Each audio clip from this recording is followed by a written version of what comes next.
Namaskar viewers, welcome to Sansad TV. I am Namrata Singh and you are watching Explained, the show where we take up key topics and understand how artificial intelligence, progressing faster than ever, is shaping India with insights from domain experts. So India has taken a decisive step towards shaping a safe, inclusive and human-centric AI future.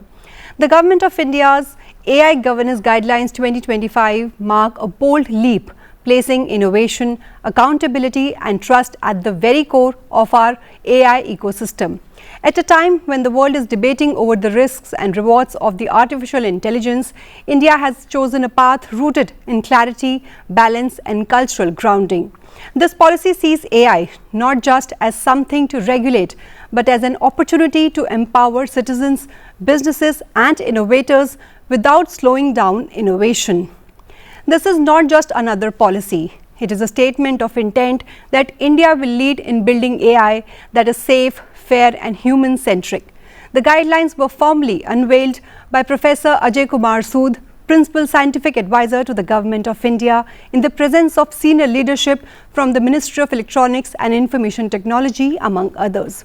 So to understand what this means for enterprises, developers and everyday users and how it supports secure and responsible AI adoption, we have a very special guest on our show today.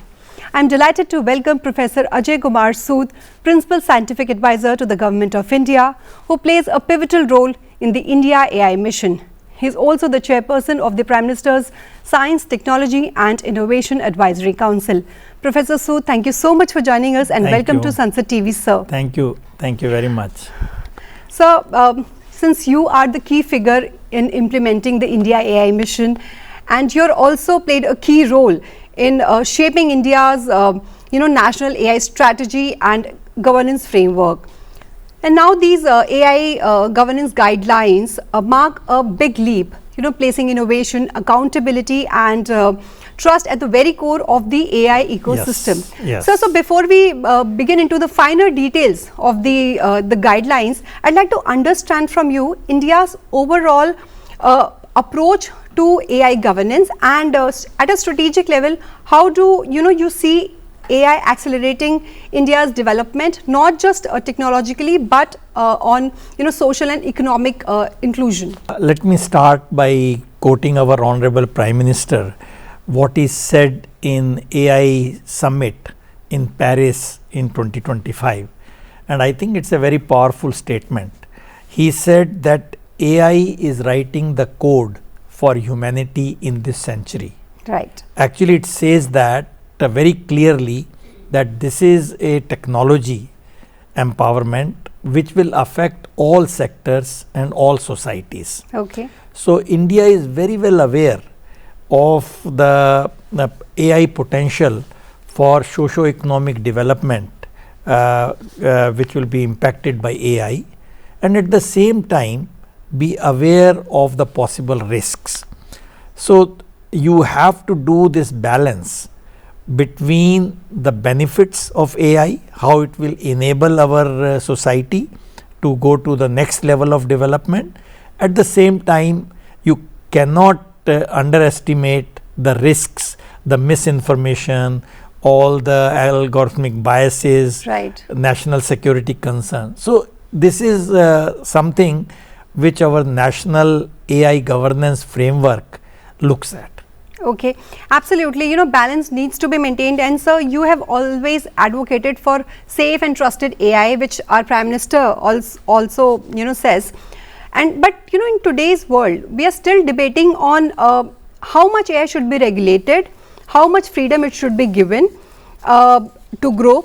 So what were the guiding visions with which this drafting process began, and so what was the basically core philosophy behind this? Yeah, so the core philosophy was that AI should do no harm. Right. No harm, quote unquote, is the guiding principle. Now with that, we need to see what we need to put in place so that we can tap the potential of AI, be it in finance sector, be it in agriculture, be it in science and engineering, be it in healthcare. All these things but at the same time keeping the fundamental principle of no harm to the humans. Now, that was the guiding principle which we had when we started the deliberations, and we had a subcommittee which was chaired, which was having all the experts to really make a framework. Okay. So, our guiding principle was no harm, at the same time do not hurt innovation. Right. So, these are the two things which we kept in our mind. Okay. So, basically it's do no harm as well as do not stifle the innovation. Yeah. Right. And also in this guidelines there are 7 sutras which are Yes. mentioned. Yes. So, sir, if for our viewers, if you could explain what do these sutras collectively aim at and what do they promote? So, 7 sutras actually capture whatever is the essence of AI. Right. Our 7 sutras were trust, which means trust is very fundamental for innovation. Without trust, you can't have innovation. Then we had people first. Right. The human interest to be kept first. Then the third sutra was innovation over restraint. As I mentioned, don't be paranoid with all the possible risks and so on. So, you make laws which will stifle the innovation. Right. So, that should not be the case. That is the third very important sutra. And the fourth one was fairness and equity, which means it has to be equitable. All sections of society, it cannot have a divide. It should serve all. Then we have accountability, which means whatever AI tells us, is it accountable? Do we understand why it has come? Right. Whatever it is saying, do we understand why it is giving the response which it is giving? Okay. So, it has to be accountable. Then we have to have understandable by design. Okay. Which means again it should be explainable, it should be understandable, it should not be a black box approach. So, as much as possible we should do that. And then safety and resilience and sustainability. So, if you look at all these things, these are technology agnostic. Okay. And sector neutral, all these. Okay. But if you ask me, of course, all 7 are important, but supposing I need to pick 1 or 2. Right, that was my next question. Right? I know that people think 7 are too much. Right. Actually, it's all 7 are important, let me say. So, it's like when you have 7 babies, you don't know which one to won't be able to pick one. But if to prioritize, let me Right. call it that way, not preference, it will be people first. Okay. That would be a very key point.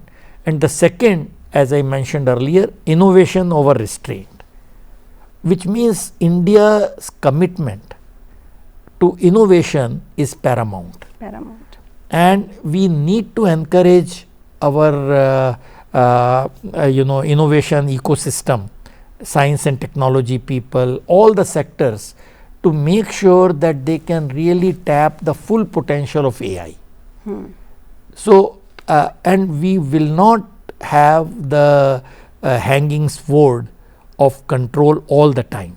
Right.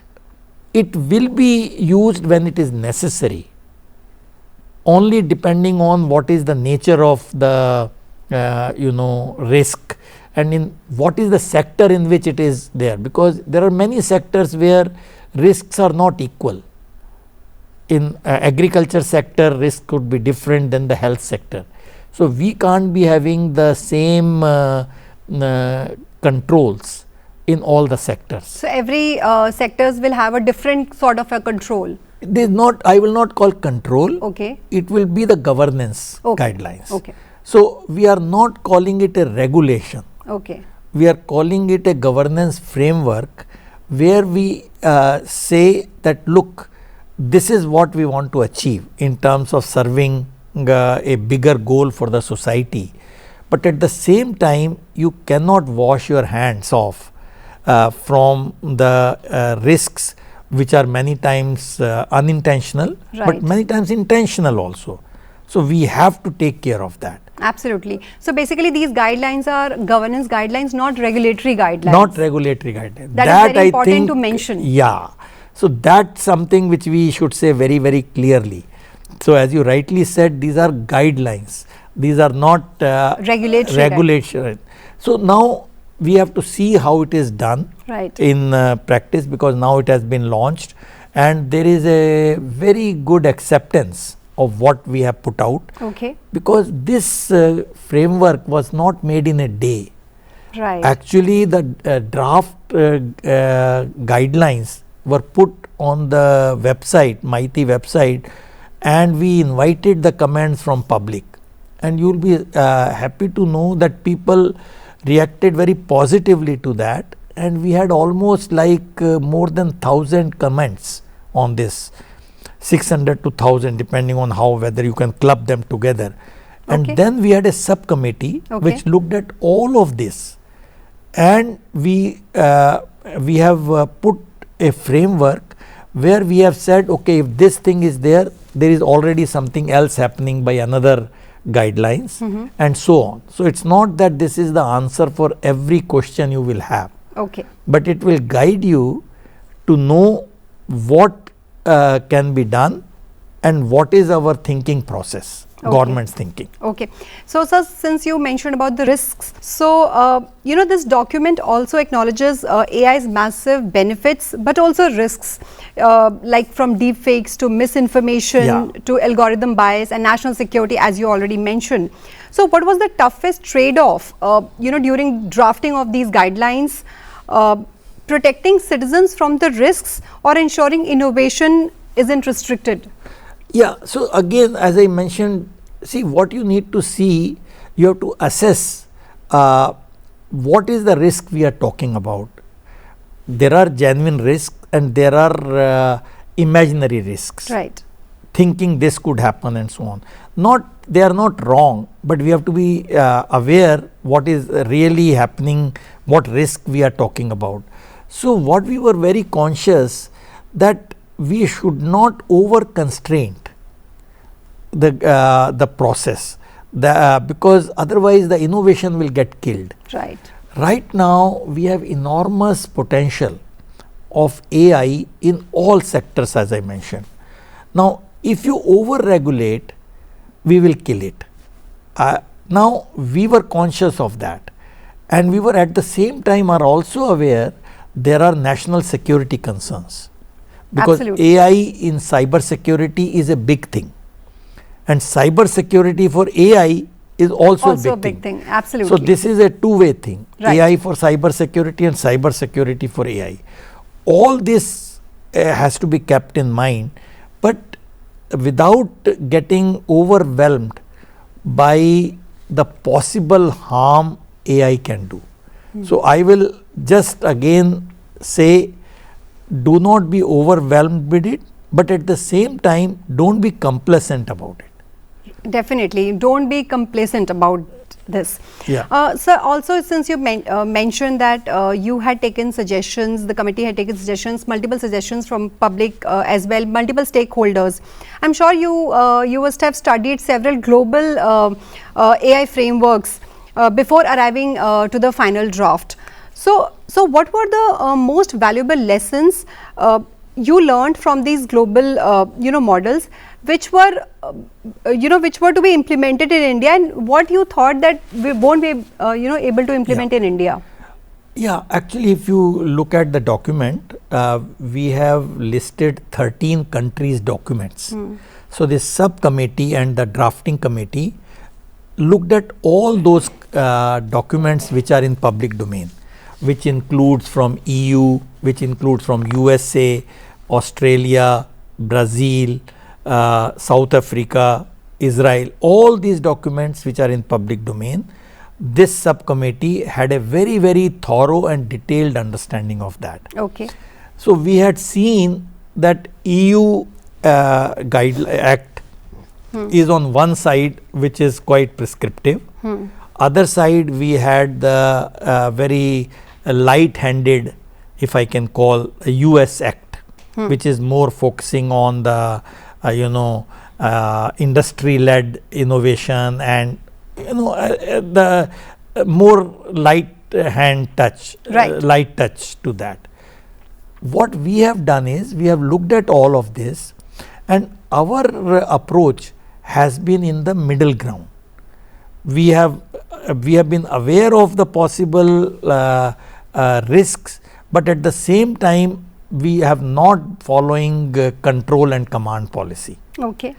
So this is what we took into account, and many countries which I mentioned in the document which we have referred, some of them are what we are saying, and some of them are on the other two sides. So this ours is I could call middle path. But one thing I must say, these guidelines are not written in stone. It will be a very dynamic thing. If at some stage it is realized that something needs to be done, these guidelines allow that. So it's like flexible. It's a flexible guideline. These are not regulations. I want to make it again myself very clear. We are not making the regulations here, because regulations can be formed based on these guidelines. Absolutely. But these are guidelines, and we have tried to see how we balance it. And many countries which I mentioned are in the similar framework, and we have tried to be inclusive. Okay. So that's something we have taken a balanced approach for AI governance. So basically India has taken a middle path, a balanced approach. Yeah, which covers our strategic priorities. Okay. But it also looks at the risks and how do we, what is our strategy for handling. Because in the governance document, you will see there is a whole chapter on risk governance. Right. And that risk governance will have many features. It's a technical process. There can be one thing which Honorable Prime Minister mentioned in his remarks in Paris, the techno-legal framework. Okay. We can talk about it when we come, because India has learnt a lot from our DPI, Digital Public Infrastructure. We have learnt a lot actually. So there we have enabled techno-legal framework. What it means is we need a technology architecture which will embed the legal laws. Okay. So we will talk about the legal laws later in the show. But sir, on the day of this unveiling of these guidelines, you had mentioned that AI strategy can become a reference model for the global south. So when you had mentioned that, what is it about India's approach that particularly you think resonates with the developing nations? Correct. See, the point is, first thing, what does AI need? AI needs compute resources. Right. It needs data, and then it needs inferencing. Now, Global South has challenges for accessing compute infrastructure. It's not like what you have in the Western countries, which will be having billions of dollar investment and all. So what we are showing in this, like in the AI mission, we have really made a very model system. How do you overcome constraints, resource constraints, by making compute available to our people? This is a model for Global South. Because we have enabled that. We already have now almost 40,000 GPU worth of compute available with private and government support available. Government has enabled that. Right. This is one model, this thing. Other one, which is extraordinarily important, is the data. Okay. AI runs on learning from the data. Now, data is what? What is in the public domain, that data has already been scrapped by all the big players. They have trained their model. But that is not all, because there is a personal data. That personal data on medical thing, on the agriculture data and so on is not in public domain. India has made AI Kosh Okay. in the AI mission, Yes, yes. which has about 600 data sets and models which have been developed have put in the data Kosh. That is again a model for global south. How do you really monetize your data? Because as you know, we have DEPA Act and we have the DPDP Act. This is what the empowerment is actually. So all this which we have learnt from our previous experience in DPI will be useful for AI, and global south, which is usually restrained by all the resources, but they are extraordinarily rich in data. They are extraordinarily rich in their heritage data. They are extraordinarily rich in their cultural diversity, like India. Right. India has a huge cultural diversity. Of course. Language diversity, which will not be possible in only English language. All this We have built Bhashani. Yes. under that Yes. a few years back, but that will be available in all 27 languages in this mission. Right. And it will be also available across many languages in the world. So what I am trying to say, you need to use your strength. What is our strength? Very, very high quality data. That data is not in public domain. Right. So we need to enable, we need to make a process where the data can be utilized in a very ethical manner, privacy conserving, and it should be monetized. Okay. It's And for the public good. and for the public good. So this is our guiding principle, and global south has similar issues. Right. So I'm saying this AI summit which you mentioned a few minutes ago is actually the first one in global south in February 2026. Yes. Yes. Is the first one in global south. So we will actually be setting a example and can be a role model for global south. Definitely. And I think India's AI framework provides exactly the blueprint the global south needs. Absolutely. And so you have often mentioned that policy isn't enough on its own. You need to implement it properly. Your journey also from Vigyan to Vigyan Bhavan is like, it reflects the evolution from ideas to execution. So, sir, how will you ensure that this AI governance guidelines are actually put into action, than remaining only a policy document? Yeah, so this will be an ongoing process, because it's, as we said, we are not really regulating it. Right. So what we are saying is lot of it can be voluntarily done, because we are in constant dialogue with the industries and academia. Right. So that is one approach which will be taken. Second, we have to somehow see that we learn from our experience in DPI. Okay. Like the way we did UPI, the way we did Aadhaar, we enabled the transactions, secure transactions, all this was done again through techno-legal mechanisms. Okay. Question is, can we learn from that and do that for AI, which means can we have a global data sharing policy using the experience of what I said in a techno-legal framework, or anything which can build on that. Techno-legal is one framework. Right. The people can come out always with some variant of it, but it should not be, everything human has to allow yes and no.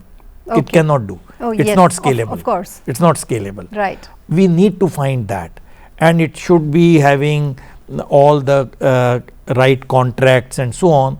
So we will learn from that. So it will be voluntarily, to sum up what I wanted to say.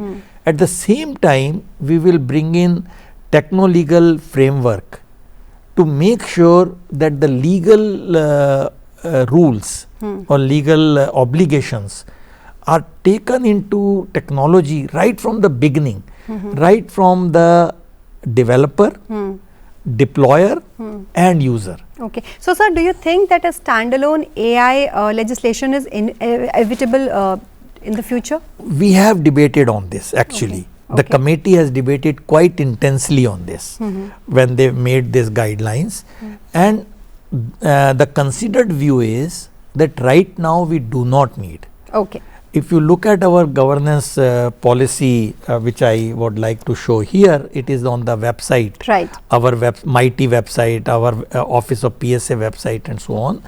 It indicates what are the existing laws which are actually applicable for AI related things. Supposing you have this deep fake, misinformation, Right. already there are laws on that. And in this BNS, Bharat Nyaya Sanhita, Right. there are laws which can take care of that. Okay. There are the privacy laws, DPDP Act I said, Right. DEPA thing. All our sense is that right now we don't need it, but we are not closing all the doors. We are saying when it is needed, Secretary Mighty very clearly said on the day of release of this document, government will not hesitate In bringing that. He new made AI it law. very clear on the opening day Right. that right now we don't need, but if it is wanting in something as we learn, according to the needs. because we have to realize that it's extraordinarily fast moving. Exactly. I mean, there is a debate going on, right? If somebody commits a suicide because the AI model, coaxed something and all, who is responsible and all? It's still not a settled question, Right. right? So we will have to learn as we go along. It's a technology in the making, Okay. and Okay. it is a disruptive technology. Absolutely. So, sir, as we try to, balance out between the advantages and disadvantages, what are some of the misconceptions about this AI governance that you would like to allay for us? See, one thing, it's not only in the governance, people are always talking of the job loss. Yeah, When that is something very important. Very important, which now I would say the following. This job loss, some of the job losses will be there which were routine, which could be taken care by AI. But with every technology this happens. When the computers came in operation in after 1990, there was a fear that we will lose lot of jobs, which Right. because we were doing by manually, but it created large number of other jobs. Absolutely. So I think it's complemented. Exactly. Yeah. Every technology will do that. Now, if you are doing a routine job, obviously AI will come in place. But human beings have to be inventive, to be one up. So AI, my own sense is, it is a technology which is assistive. It's Okay. not standalone. It will assist you. And we have to make sure that human beings are always in the loop. So that's something important. So that is the fear which many people have, and I would say that this is something which is completely handleable. Okay. Second fear is whether it will really dig into my privacy and all.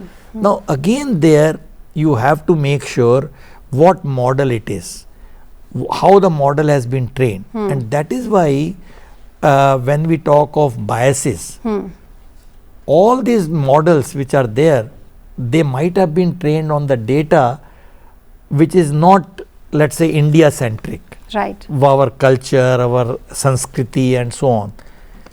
If you get an answer which is very harsh because it has not been trained, that is the problem of training.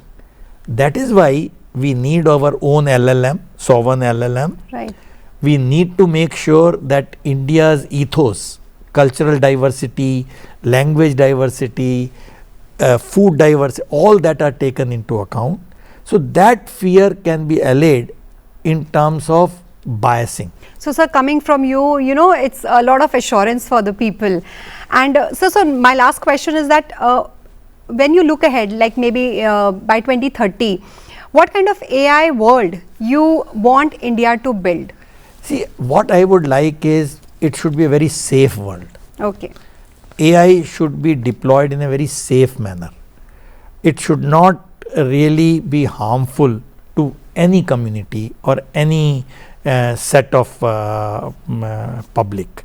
That is the first and foremost thing. Okay. It should take our economy to the much higher level. It cannot be just for sake of fashion. It has to make a difference in lives of people. When we use it in agriculture, it has to result in more productivity. It has to result in less fertilizer. When we use in healthcare, it has to make sure that healthcare reaches to all, and AI should enable that. Similarly in finance sector and so on. Now in future, as I don't know how much future, this is what time will tell because it's evolving. It could be in next 3 years we could be talking of artificial general intelligence. Okay. Which will build on the existing AI models. So artificial general intelligence or artificial super intelligence, whatever you want to call it, it will like to achieve the intelligence of human beings, which means it should be able to argue and it should really make possible what is really how do you articulate logic and so on. That will be a next phase of AI. Okay. So my feeling is India has to start working on AGI. Okay. There are efforts, but it has to be scaled up. Around the world, this is the talk that AGI is not science fiction. AGI, we need to be serious. Maybe we may have to launch another mission on AGI, whatever, I don't know, but that will be the future. So what I am trying to say is it's not a closed chapter of innovation. I think it's just the beginning. It is just a beginning. Right. And India should be totally geared up, which we are, and enormous support from our leadership, from our Honorable Prime Minister. Definitely. As our Prime Minister always says, AI for all. AI for all. AI for and all. That is the theme. Definitely. And as Prime Minister Modi highlights that India's AI vision rests on 3 pillars: equitable access, population scale skilling and responsible deployment. And these new AI governance guidelines reflect a decisive shift in mindset. By putting trust, fairness and safety at the core, India is positioning itself not just to adopt AI but to lead the global conversation on its future. With that, it's a wrap on this special episode. Mr. Sood, thank you so much for taking out time and talking to us and offering such thoughtful insights on this topic. And to our viewers, thank you for your time as well. Stay tuned and keep watching Sansad TV.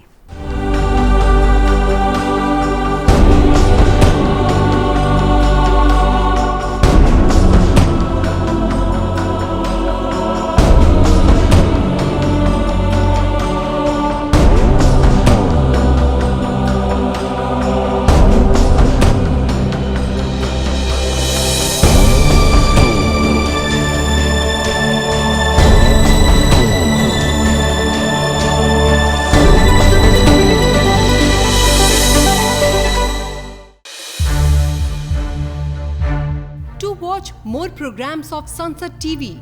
Subscribe to our YouTube channel and don't forget to like and share them.